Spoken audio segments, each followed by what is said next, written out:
And I know that dry mouth is absolutely devastating to a mouth.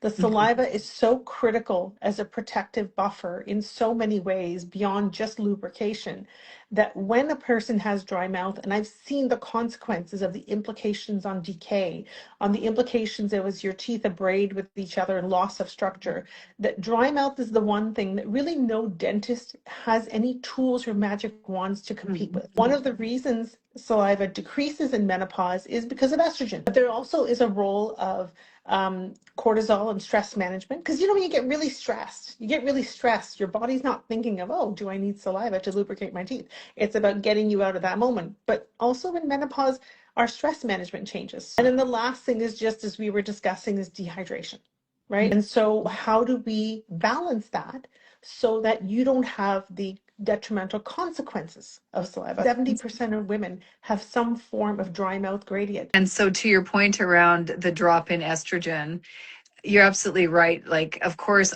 every part of our body, every tissue in our body pretty much has estrogen receptors. So as soon as that estrogen drops, then what I like to, what I've noticed about menopause is that it's an amplification of some underlying imbalances that have been kind of lying in the weeds for women for many years. And of Yep. course, we don't. So that means that coming into perimenopause and menopause, some are going to be more predisposed to dry mouth, as an example, because that's what we're here to talk about. Saliva has become this golden elixir that I'm obsessed with. And it's one of those things that when you have it, you don't appreciate, as so many times in life. And when you lose it or when there's less of it, you're just like, oh my goodness, like you really feel it. So saliva is more than just water. Your digestion begins in the mouth. So if you don't have adequate saliva, you won't have be able to break down certain carbohydrates. The lubrication aspect is actually critical just for speech.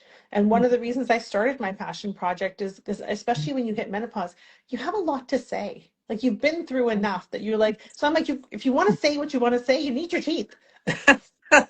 And you need your saliva.